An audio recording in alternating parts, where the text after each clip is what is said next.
గా నేర్చుకోవాలా? అప్టాక్స్ తో మా ఉచిత లైవ్ వెబినార్లలో చేరండి. ఆల్గో ట్రేడింగ్ కేవలం ₹10 బ్రోకరేజీ అందుబాటులో ఉంది. ఇప్పుడే అకౌంట్ ఓపెన్ చేయండి.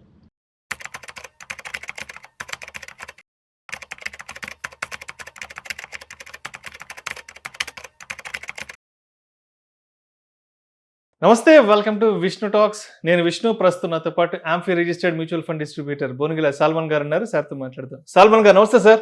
నమస్తే అండి విష్ణు గారు. సాల్మన్ గారు, నిన్నటి నుంచి అన్ని వార్తాపత్రికల్లో కానీ టీవీలో కానీ డిజిటల్ మీడియాలో రిజర్వ్ బ్యాంక్ ఆఫ్ ఇండియా బంగారాన్ని విక్రయించిందంటూ విపరీతమైన వార్తలు వస్తున్నాయి. దీనికి సంబంధించి బ్లూంబర్గ్ కూడా ఒక నివేదిక ఇవ్వడం, బ్లూంబర్గ్ ఇచ్చిన నివేదికకి ఆర్బీఐ కానీ అదేవిధంగా ప్రభుత్వం కానీ కౌంటర్గా కొన్ని వ్యాఖ్యలు కూడా చేయడం జరిగింది. అసలు వార్త ఏంటంటే, రూపాయి విలువను కాపాడడానికి ఆర్బీఐ బంగారం అమ్మిందా? ఇది అసలు నిజమేంటి? బంగారం అమ్మలేదని ప్రకటించిన ఆర్బీఐ ఇదే విషయాన్ని స్పష్టం చేసిన కేంద్రం. బ్లూంబర్గ్ నివేదికలో నిజం లేదని స్పష్టీకరణ. దేశంలో 880 టన్నుల బంగారం ఉన్నట్లు వెల్లడి. ఏంటి అసలు? నేను ఒక 2-3 రోజుల నుంచి RBI versus gold versus Bloomberg ఏం జరుగుతుంది అసలు? చూడండి విష్ణు గారు, బ్లూంబర్గ్ రిపోర్టు నేను కూడా చూశాను. ఏమిటంటే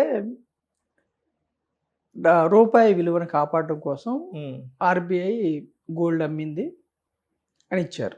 అయితే reserve bank of India clarity ఇచ్చింది, మేము ఎటువంటి గోల్డ్ అమ్మలేదు, క్లారిటీ ఇచ్చింది. అంటే ఇప్పుడు చూడండి, మన రిజర్వ్ బ్యాంక్ ఆఫ్ ఇండియా దగ్గర ఫారెక్స్ రిజర్వ్స్ అంటే ఫారిన్ ఎక్స్చేంజ్ రిజర్వ్స్ సుమారుగా మన దగ్గర $680 బిలియన్ ఉంది.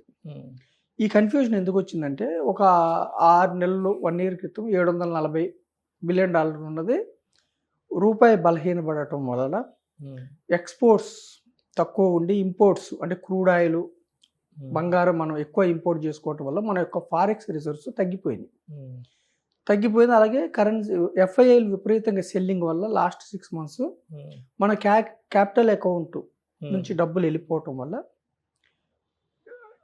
డెఫిసిట్ అవ్వటం వల్ల, మన యొక్క ట్రేడ్ డెఫిసిట్ అవ్వటం వల్ల మన రూపాయి విలువను కాపాడుకోవడం కోసం ఈ యొక్క ఫారెక్స్ రిజర్వ్స్ తగ్గినాయి కాబట్టి ఇది వచ్చింది. అయితే ఇక్కడ ఏమిటంటే, ఇది ఫిజికల్గా రిజర్వ్ బ్యాంక్ ఆఫ్ ఇండియా ఎటువంటి బంగారాన్ని అమ్మలేదు. 880 టన్నులు మన దగ్గర ఉంది. అలాగే మరి ఈ కన్ఫ్యూజన్ ఎందుకు వచ్చిందంటే, వాల్యుయేషన్ అంటే విలువ, కరెన్సీ విలువ పరంగా తగ్గింది. 880 ఇప్పుడు 880 టన్నుల బంగారం విలువ $120 బిలియన్. ఎప్పుడు మే 1 కల అది మే 22కి $114 బిలియన్ పడిపోయింది. పడిపోతే రిజర్వ్ బ్యాంక్ డేటాను చూసి వీళ్ళు ఏమంటుంటే, బ్లూంబర్గ్ వాళ్ళు విలువ పడిపోవడం వల్ల అమ్మారు అనుకున్నారు. అయితే క్వాంటిటీ ఏం మారలేదు, 880 టన్నుల బంగారం అలాగే ఉంది. మరి ఎందుకు పడిపోయింది బంగారం అంటే పరిమాణం ప్రకారం అంతే ఉంది, క్వాంటిటీ మార్కెట్ వాల్యుయేషన్ తగ్గింది. మార్కెట్ వాల్యుయేషన్ కరెక్ట్ మాట చెప్పారు.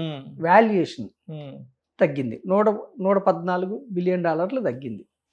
$120 బిలియన్ ఉన్న విలువ 114 తగ్గింది. ఎందుకు తగ్గిందంటే, మే 1 కల్లా మనకి లండన్ బులియన్ మార్కెట్ అసోసియేషన్ అక్కడ ప్రకారం రేట్లు ఉంటాయి, మన బంగారపు రేట్లు. అంటే లోకల్గా మర్చెంట్స్ వేరే విధంగా ఉంటాయి, మన యొక్క ఇంపోర్ట్స్ చేసే సెవెన్ కలుపుకొని ఇది వేరే జిఎస్టీ.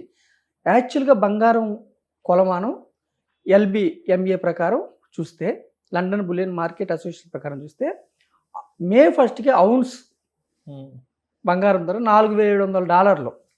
మే 22కి వచ్చేవరకు తగ్గి $4,500 అయింది.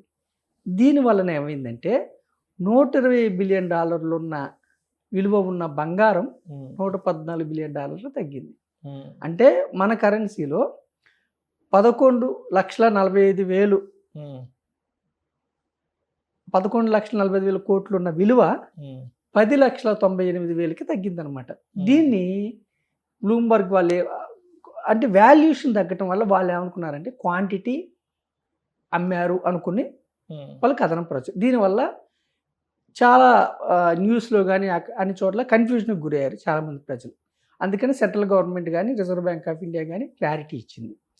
మన యొక్క ఫారెక్స్ రిజర్వ్స్లో అండి మెయిన్ 3 కాంపోనెంట్స్ ఉంటాయి విష్ణు గారు. 1 gold, 2 SDR special drawing rights, 3 dollars forex అంటే ఫారిన్ కరెన్సీ. ఈ మూడిట్లో 17% మనం గోల్డ్, మనకున్న ఫారెక్స్ రిజర్వ్ $680 బిలియన్ 17% గోల్డ్ రూపేణ పెట్టుకుంటున్నాం. ఎస్డిఆర్స్ కొంత ఉంటాయి ఐఎంఎఫ్ దగ్గర. అయితే ఒకప్పుడు 2-3 ఇయర్స్ బ్యాక్ 12% ఉండేది. మనం డ్రాస్టికల్గా పెంచాం. 2024లో మనం సుమారుగా 22 టన్నులు బంగారం కొన్నాం. 2024 నుంచి మన ఒక్క బ్యాంకే కాదు, సెంట్రల్ బ్యాంకు అన్ని ప్రపంచ దేశాలు అన్ని సెంట్రల్ బ్యాంక్స్ బంగారాన్ని అక్యుములేట్ చేసుకోవడం మొదలుపెట్టాయి. వాళ్ళ యొక్క ఫారెక్స్ రిజర్వ్స్లో గోల్డ్కి ప్రిఫరెన్స్. అందుకే లాస్ట్ 1 ఇయర్లో 60% పెరిగింది గోల్డ్. అంటే ఎందుకంటే డాలర్స్ మొత్తం ఫారెక్స్ రిజర్వ్స్ డాలర్స్ రూపేణ పెట్టుకుంటే ఎప్పుడైనా శాంక్షన్స్ వేసినప్పుడు, అంటే రష్యా మీద శాంక్షన్స్ వేశారు, అలాగే ఇరాన్ మీద అమెరికా శాంక్షన్స్ వేసినప్పుడు ఇబ్బంది అవుతుంది. కాబట్టి వ్యూహాత్మకంగా అన్ని బ్యాంక్స్, చైనా బ్యాంక్ కావచ్చు, even American bank, central bank కూడా బంగారానికి ఉంటుంది. ఎందుకు ఉంటున్నారంటే వాళ్ళ డాలర్కి విలువ ఉండాలంటే బంగారం సపోర్ట్ ఉండాలి. సో 2024లో మనం 22 టన్నులు కొన్నాము. 2025లో 4 టన్నులు బంగారం కొన్నాము. 2026లో అయితే కేవలం ఇప్పటి వరకు ఈ 5-6 నెలల్లో 1 టన్ను కొన్నాము. అసలు ఏప్రిల్ అయితే 0. కానీ మనమైతే గోల్డ్ అయితే ఏమి అమ్మలేదు. $680 బిలియన్ మన యొక్క ఫారెక్స్ రిజర్వ్స్ పడిపోతే కూడా మన యొక్క మ్యాక్రో ఎకనామిక్ పరంగా మనం స్ట్రాంగ్గా ఉన్నాము. ప్రజలు భయపడాల్సిన పని ఏమి లేదు. ఎందుకు ఏం లేదంటే జీడిపి ప్రపంచ దేశాలతో పోలిస్తే మన జీడిపి స్ట్రాంగ్గా ఉంది. ఇన్ఫ్లేషన్ కూడా బీభత్సంగా ఏం పెరగలేదు. జిఎస్టీ కలెక్షన్ సుమారుగా అటు ఇటుగా 2 లక్షల కోట్లు వస్తున్నాయి. జాబ్ డేటా బాగుంది. పాపులేషన్ ఎక్కువ. Youth population especially 28 to 30 years average ఉంది. కన్జంప్షన్ పెరిగింది. సో ప్రజలు భయపడాల్సింది ఏం లేదు. ఇప్పుడు ఇబ్బంది ఏమిటంటే ఎక్స్టర్నల్గా యుద్ధం ఉండటం వల్ల, క్రూడ్ ఆయిల్ పెరగటం వలన మన యొక్క డాలర్స్ ఫారెక్స్ రిజర్వ్స్ కొంతవరకు తగ్గినాయి. దానికి సంబంధించి మన యొక్క గవర్నమెంట్, మన యొక్క మానిటరీ అథారిటీస్ ఏం చేయాలో అది చేస్తున్నాయి. ఇబ్బంది పడాల్సిన అవసరం లేదు. రేపు ఎఫ్ఐఐని ఎలా వెనక్కి తీసుకురావాలో కూడా మన యొక్క గవర్నమెంట్ ఆలోచిస్తుంది. దాని గురించి మనం ఇబ్బంది పడే పని లేదు. కేవలం బంగారం ఏమిటంటే క్వాంటిటీ తగ్గలేదు, క్వాంటిటీ అలాగే ఉంది.